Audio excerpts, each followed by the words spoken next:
श्री स्वामी समर्थ। तुम्हा सर्वांचं आपल्या यूट्यूब चॅनलवरती मी अगदी मनापासून स्वागत करते।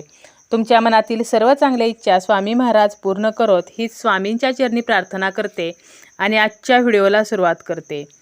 आपले प्रत्येक काम पूर्ण होवो, नाही कोणते स्वप्न अपूर्ण राहो, धनधान्य व प्रेमाने भरलेले असो जीवन, घरात होवो देवी लक्ष्मीचे आगमन। आजच्या व्हिडिओमध्ये मी तुम्हाला घटस्थापना करण्यापूर्वी कोणती वस्तू ही आपल्याला घरात ठेवायची नाही तर ती घराबाहेर काढायची आहे। यामुळे आपल्या घरातील जे दारिद्र्य आहे, जी गरिबी आहे तर ती दूर होईल आणि माता लक्ष्मी आपल्या घरामध्ये आगमन करेल आणि आपल्या घरामध्ये तिचे कायमस्वरूपी वास्तव्य होईल। तर ही वस्तू कोणती आणि आपल्याला त्या वस्तूचं काय करायचं आहे याबद्दलची संपूर्ण माहिती मी आजच्या या व्हिडिओमध्ये सांगणार आहे। व्हिडिओला सुरुवात करण्या अगोदर तुम्ही जर चॅनलवरती नवीन असाल तर चॅनलला सबस्क्राईब करा आणि तुम्हाला जर हा व्हिडिओ आवडला तर व्हिडिओला लाईक करा। 15 ऑक्टोबर 2023ला रविवारी आहे घटस्थापना, म्हणजे नवरात्रीला सुरुवात होणार आहे। शारदीय नवरात्री ही 15 ऑक्टोबर 2023 पासून 23 ऑक्टोबर 2023 पर्यंत असणार आहे आणि आपल्याला माहीतच आहे की नवरात्रीमध्ये आपण 9 देवींच्या रूपांची पूजा ही करत असतो। हिंदू धर्मामध्ये नवरात्रीला खूप मोठे महत्त्व आहे, कारण या 9 दिवसांमध्ये देवींच्या 9 वेगवेगळ्या रूपांची पूजा केली जाते। तसेच जे काही देवींचे तत्व आहे तर ते जास्त कार्यशील असते आणि अशा या 9 दिवसांपूर्वीच आपल्याला एक वस्तू ही आपल्या घरातून बाहेर काढायची आहे। मी तुम्हाला आजच्या व्हिडिओमध्ये बऱ्याच वस्तू सांगणार आहे, तर त्यापैकी तुमच्या घरात जर कोणती वस्तू असेल तर ती वस्तू तुम्हाला बाहेर काढायची आहे। त्याप्रमाणेच तुम्ही नवरात्र सुरू होण्या अगोदर काही वस्तूंची खरेदीसुद्धा करू शकता। याचासुद्धा एक व्हिडिओ डिटेलमध्ये आपल्या चॅनलवरती आहे, तर तो सुद्धा तुम्ही पाहू शकता। आपल्या आयुष्यासाठी या ज्या गोष्टी आहेत तर त्या अतिशय महत्त्वाच्या आणि फायदेशीर असतात।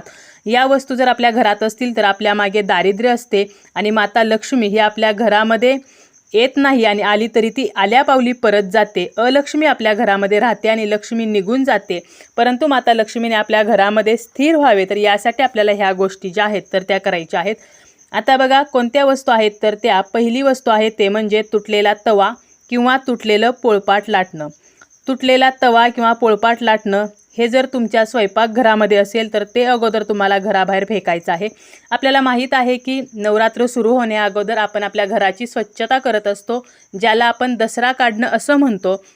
आणि ही स्वच्छता करतो तेव्हा आपण आपल्या घरातील जाळी जळमटे काढत असतो, कारण ज्या घरामध्ये जाळी जळमटे असतात तर त्या घरामध्ये दरिद्री असते, लक्ष्मी तेथे वास करत नाही, आपल्याला माहीतच आहे। ज्याप्रमाणे आपण घराची स्वच्छता करणार आहोत तर त्याप्रमाणेच आपल्याला ह्या ज्या वस्तू आहेत तर त्यासुद्धा आपल्याला घराबाहेर काढायच्या आहेत। आणि त्यातीलच पहिली वस्तू म्हणजे स्वयंपाकघरात जर तुटलेला तवा असेल किंवा फुटकी तुटकी जर भांडी असतील तर ही तुम्हाला घराबाहेर काढायची आहेत। अशी भांडी कधीही स्वयंपाकघरामध्ये वापरू नयेत। वास्तुशास्त्रातही हे सांगितलेले आहे की तुटलेली भांडी स्वयंपाकघरामध्ये ठेवू नयेत। त्यामुळे अशी भांडी जर आपल्या घरात असतील तर आपल्याला दोष लागतात, घरात दारिद्र्य येते। त्यामुळे तुटलेली भांडी घरात ठेवण्याने नकारात्मकता वाढते, तर अशा घरामध्ये कधीही शांतता राहत नाही। त्यामुळे तुटलेला तवा, तुटलेलं पोळपाट लाटणं हे जर तुमच्या स्वयंपाकघरात असेल किंवा इतर कोणतंही भांडं, एखाद्या भांड्याला होल पडलेलं आहे, एखादं भांडं फुटलेलं आहे, तर असं जे भांडं आहे तर ते मात्र तुम्हाला घरामध्ये ठेवायचं नाही। यानंतरची दुसरी वस्तू आहे ती आहे देवघरातील गळणारी समई किंवा निरंजन। आपण रोज देवघरामध्ये देवासमोर दिवा लावत असतो, परंतु समई किंवा निरंजनामधून जर तेल गळत असेल किंवा ते निरंजन तुटलेले असेल, भंग पावलेले असेल तर ते तुम्हाला घटस्थापना करण्यापूर्वी बदलायचं आहे। तुम्हाला नवीन दिवा आणायचा आहे आणि हे जे गळणारं निरंजन किंवा समई आहे तर हे तुम्हाला घरामध्ये ठेवायचं नाही। यानंतर आहे ते म्हणजे फाटलेले देवाचे कापड। तुम्ही तुमच्या देवासाठी वापरत असलेले कापड जर फाटले असेल किंवा खराब झालेले असेल, त्याला खूप डाग पडलेले असतील, कधी अगरबत्ती लागून किंवा चुकून आपण कापूर वगैरे जाळताना आपण ती कापराची प्लेट वगैरे कापडावर ठेवली तर त्या ठिकाणी ते जे कापड आहे तर ते जळते। तर असे कापड जर तुमच्या देवपूजेमध्ये तुम्ही वापरत असाल तर हे सुद्धा तुम्हाला नवरात्र सुरू होण्या अगोदर बदलायचे आहे। नवरात्रीच्या दिवशीच आपल्याला नवीन कापडावरती देवांची जी स्थापना आहे किंवा देवपूजा जी आहे तर ती नवीन कपड्यावरती करायची असते। त्यामुळे हे कापड असे असेल तर ते तुम्ही बदला आणि नवीन कापड हे तुम्हाला देवांसाठी आणायचं आहे। कधीही देवपूजेमध्ये फाटलेलं कापड हे वापरू नये.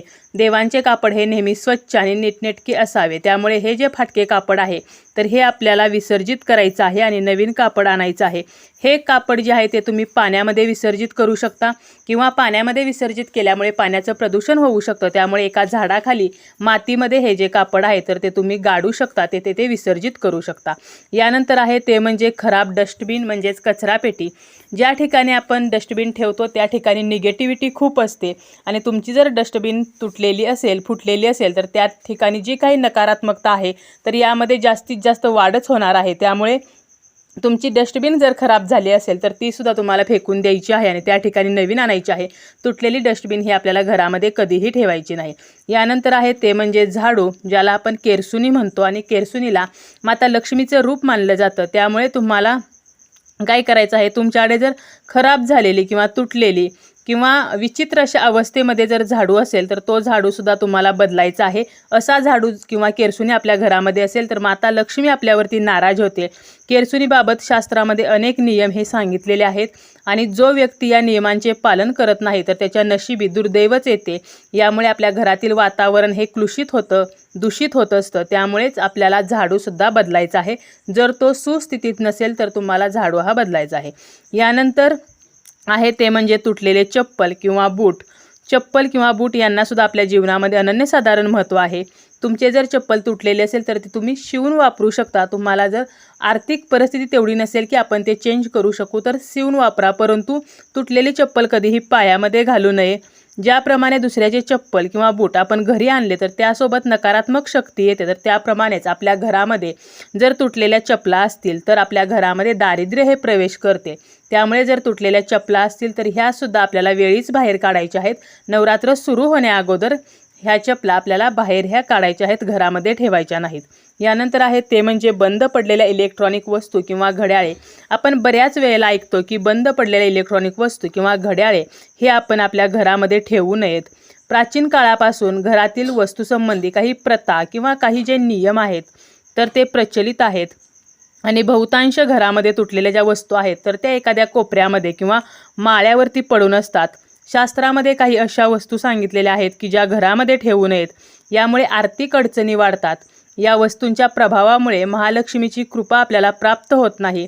फुटलेला आरसा हा सुद्धा घरामध्ये असणे हा एक दोष आहे आणि या दोषामुळे सुद्धा नकारात्मक ऊर्जा ही सक्रिय होते आणि आपल्या कुटुंबातील सदस्यांना अनेक नकारात्मक गोष्टींना, परिणामांना सामोरे जावं लागतं.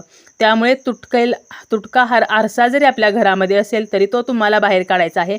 खराब किंवा बंद पडलेली घड्याळे असतील, इलेक्ट्रॉनिक वस्तू असतील तर त्यासुद्धा फेकून द्या किंवा तुम्ही ते आपण भंगारमध्ये सुद्धा विकू शकतो.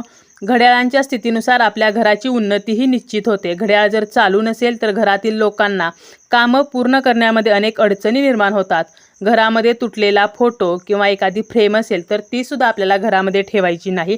एखादी फ्रेम किंवा एखादा फोटो आपल्या खूप आवडीचा असतो किंवा एखाद्याने ती भेटवस्तू दिलेली असते, ती आठवण असते, परंतु अशा फ्रेमला किंवा फोटोला जर तडा गेलेला असेल तर अशी फ्रेमसुद्धा आपल्या घरामध्ये चुकूनही ठेवू नये. तर घराच्या जवळपास जर एखादं झाड असेल तर त्या ठिकाणी ह्या फ्रेममधला जो फोटो आहे तर तो तुम्ही त्या झाडाच्या मुळाशी मातीमध्ये विसर्जित करू शकता आणि बाकीची जी फ्रेम आहे तर ती तुम्हाला दूर नेऊन टाकायची आहे अशा ठिकाणी की तिथं कोणालाही त्याची इजा पोचणार नाही.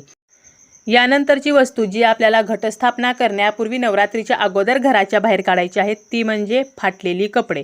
आपले कपडे जर फाटलेली असतील तर आपण ती तशीच बाजूला ठेवून देतो. कपाटामध्ये एका बाजूला फाटकी कपडे ठेवून देतो आणि त्याकडे पुन्हा लक्षसुद्धा देत नाही. परंतु शास्त्रानुसार फाटकी कपडे आपण ज्याप्रमाणे जर फाटकी कपडे घातली तर दारिद्र्य येऊ शकते, तर त्याप्रमाणेच ती कपडे आपण घरात ठेवल्याने सुद्धा आपल्या गरिबीमध्ये, आपल्या दरिद्रीमध्ये वाढ होते. म्हणूनच जर कपडे फाटलेले असतील तर त्याची विल्हेवाट लावावी, ती घरात तशीच ठेवू नयेत. त्या कपड्यातील जो चांगला भाग आहे, जो तुम्हाला उपयोगी आणायचा आहे, तर असा भाग तुम्ही कापून व्यवस्थित नीटनेटका घडी करून ठेवू शकता आणि बाकी जो फाटलेला भाग आहे तर तो तुम्हाला फेकून द्यायचा आहे. तसेच अजून कोणत्या वस्तू या घरात असतील तर त्या बाहेर काढाव्यात. तर महाभारताच्या युद्धातील चित्रे, नटराजाची मूर्ती, ताजमहालाचे चित्र किंवा जंगली जनावरांची फ्रेम, काटेदार झाडांचे चित्र, बुडत असलेली नाव, तर यापैकी जर तुमच्या घरामध्ये काही गोष्टी असतील तर यासुद्धा तुम्ही गोष्टी घरात ठेवू नका. यामुळे सुद्धा आपल्या घरामध्ये जी गरिबी आहे तर ती वाढते, अलक्ष्मी आपल्या घरामध्ये वास्तव्य करते आणि लक्ष्मी माता मात्र आपल्या घरामध्ये टिकत नाही, ती आपल्या घरामध्ये राहत नाही. कारण जीवनात चांगल्या गोष्टी घडणे हे या गोष्टींमुळे बंद होऊन जाते. महाभारताच्या चित्रामुळे आपल्या घरामध्ये क्लेश वाढतो. नटराजाची मूर्ती हे विनाशाचे प्रतीक आहे. तसेच ताजमहाल जे आहे तर ते एक कबर आहे आणि बुडत्या जहाजाचे चित्र हे आपले सौभाग्य बुडवते. काटेदार झाडे हे आपल्या जीवनात काटे पेरतात, त्यामुळे या वस्तू आपल्याला घरात ठेवायच्या नाहीत. यानंतर आहे ते म्हणजे फाटलेली पर्स किंवा पॉकेट. तुमचे पॉकेट किंवा पर्स ही जर फाटलेली असेल तर ती सुद्धा तुम्ही बदला, ती सुद्धा घरात ठेवू नका, तर ती तुम्हाला फेकून द्यायची आहे. यानंतर आहे ते म्हणजे अनेक वेगवेगळ्या प्रकारचे डेकोरेटिव्ह दगड. अनेक लोक आपल्या घरामध्ये डेकोरेटिव्ह दगड किंवा अंगड्या अशा वस्तू कुठेही ठेवतात, पण या वस्तूमुळे सुद्धा आपल्याला फायदा होत नाही तर नुकसानच होते. आपल्याला काही माहीत नसताना आपण असे डेकोरेटिव्ह दगड वगैरे घरात आणून ठेवू नयेत.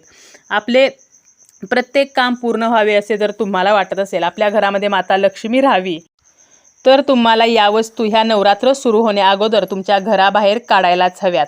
तर अशा या वस्तू आहेत ज्या तुटक्या फुटक्या आहेत, ज्या व्हिडिओमध्ये मी वस्तू सांगितलेल्या आहेत. तर या वस्तूंपैकी एखादी वस्तू तुमच्या घरामध्ये असेल आणि जेव्हा तुम्ही तुमच्या घराची स्वच्छता करणार आहात तर त्यावेळेला आपल्याला बरोबर समजतं की कोणत्या ठिकाणी आपण फाटकी तुटकी वस्तू ठेवलेली आहे किंवा एखादी अशी वस्तू की जी नकारात्मकता निर्माण करते अशी वस्तू आपल्या घरामध्ये आहे किंवा बंद पडलेलं एखादं घड्याळ आहे, एखादी इलेक्ट्रॉनिक वस्तू आहे. तर हे स्वच्छता करताना नेमकं आपल्या लक्षात येतं आणि यावेळेलाच ही वस्तू आपल्याला बाजूला काढून ती आपल्याला घराबाहेर फेकायची आहे.